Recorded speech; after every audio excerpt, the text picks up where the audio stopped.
Breaking na breaking news mga kababayan. Ombudsman Jesus Crispin Remulla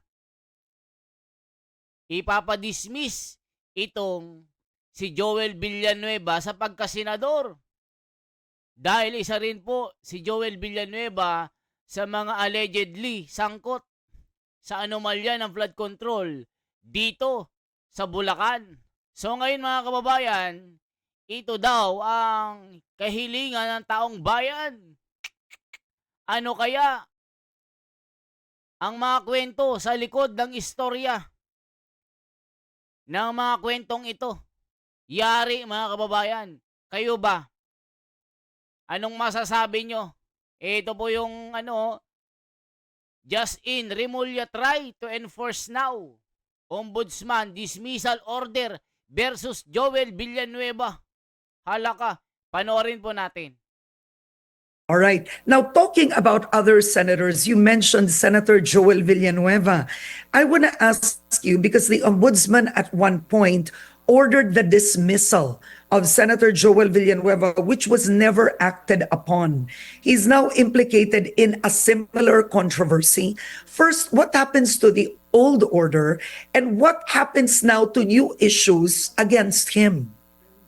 Karen, that order was given by former Ombudsman Conchita Carpio Morales in 2015, when Fanny Belmonte was still Speaker of the House. And later on, the same order was given to the Senate President in 2016, and then nothing came out of it. And I think that it is one of the things that the Supreme Court will have to decide eventually. What is the real power of the Ombudsman to dismiss people who fall under the House and under the Senate? Does the Senate have, or does the Senate leadership have an obligation to listen and enforce the orders of the Ombudsman within its system? Because that is the issue here. This office was created by the Constitution. It's a constitutional office, and it cannot be less important than the rules of the Senate or the rules of the House. So at the time, the Speaker didn't dismiss him, and the Senate allowed him to sit down as a senator, even though he was already dismissed and disqualified from public service. This has to come to a head, and we are relying on the judiciary to come up with a pronouncement on this matter. Sinasabi ko nga, when I try to go after with these cases, I will always seek out the advice of the judiciary, because they're half the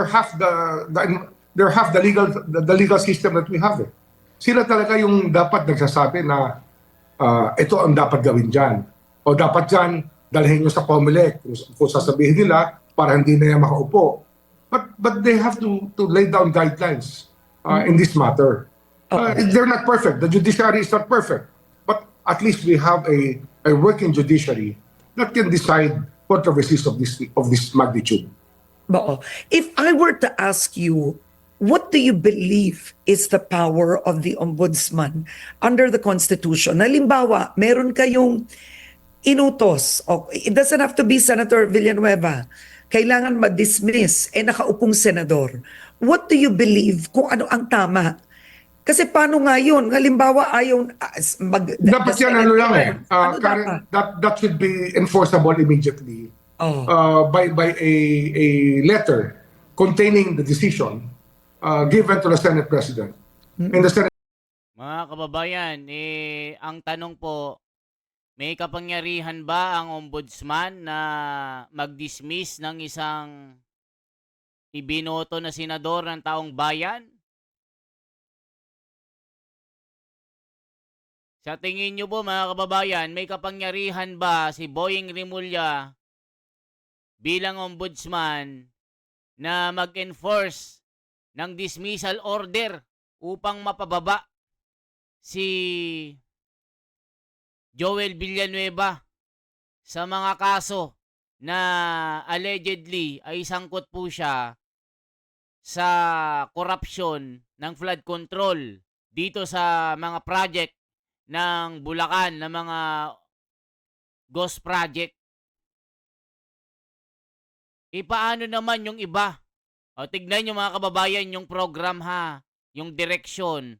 Ang tinitira, si Bongo. Nag-file po ng kaso si Trillanes.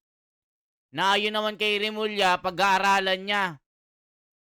Next, unang araw pa lang ni Remulla, gusto nang bulat-latin ang Parmali case ng dating PRRD at SAL-end ni Sara Duterte. At balita po, itong si Tito Soto, isinusulong na yung pagbubukas ng impeachment ni Sara Duterte.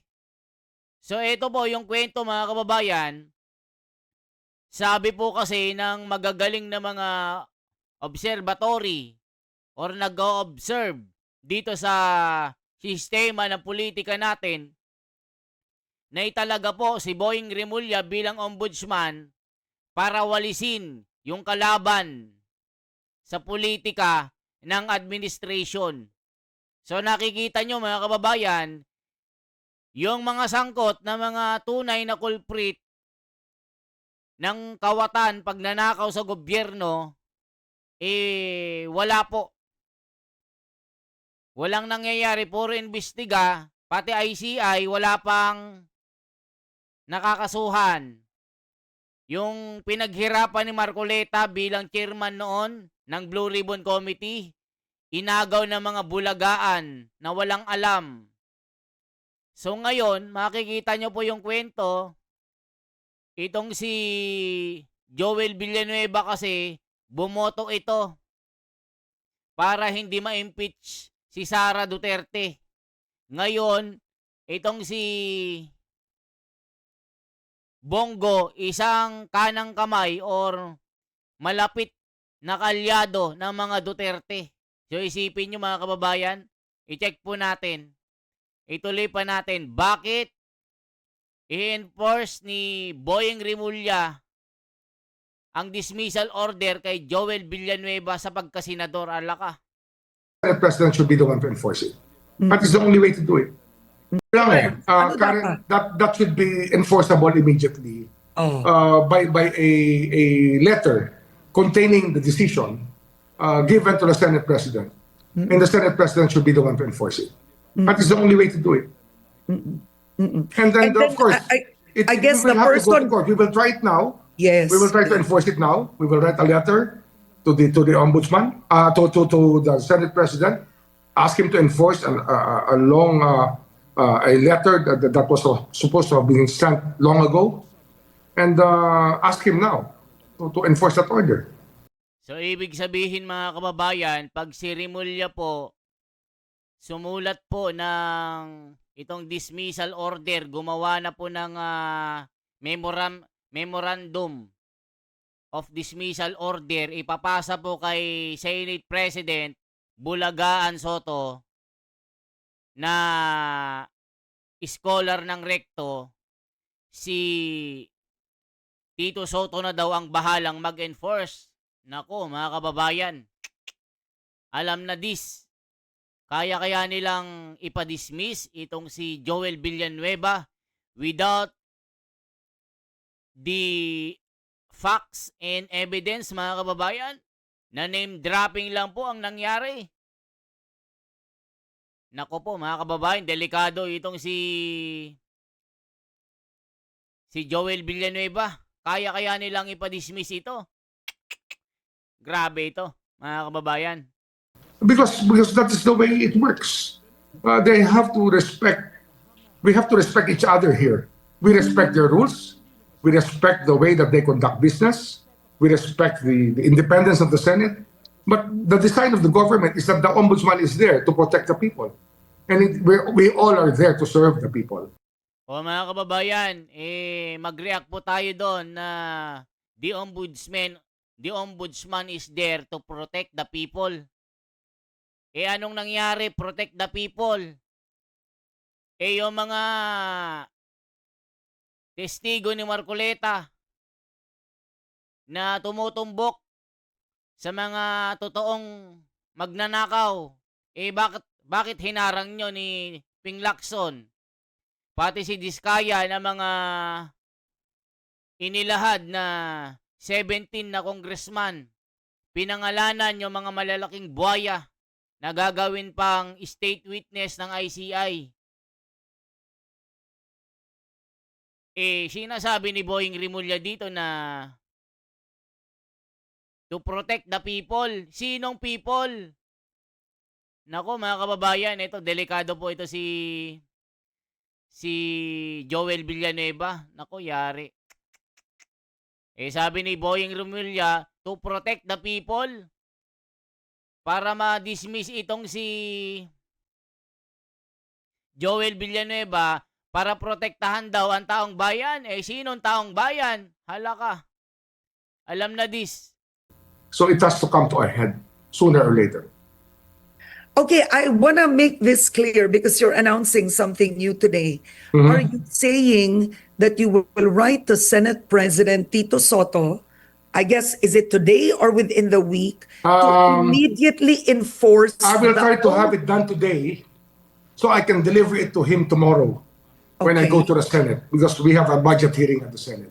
Oo. It's something that has to be decided between men and between institutions, and it has to be for the good of the people. Why? What is the meaning of this office if people will just ignore the orders of this office? So you will write a letter today Yes. to enforce the I will old hand carry it to the Senate President Pero tomorrow morning. let me just say, the old dismissal order of Conchita Carpio Morales against Senator Joel Villanueva. Yes, I will do it, Karen. Because it has to be done. It is the only incident lacking for the court to decide. To Yes, enforce the I will old hand carry it to the Senate President Pero tomorrow morning. let me just say, the old dismissal order of Conchita Carpio Morales against Senator Joel Villanueva. Yes, I will do it, Karen. Ibig sabihin mga kababayan, yung dating dismissal order ni dating Ombudsman Conchita Morales. So, ang gagawin ni Rimulya, itutuloy lang niya. Hala ka, bakit kaya mga kababayan? Rimulya on Villanueva's dismissal order. We will try to enforce it now. We will write letter to Senate President Soto. Hala ka, delikado si dito mga kababayan. Binabraso ni Boying Rimulya to continue the old letter dismissal of Conchita Morales.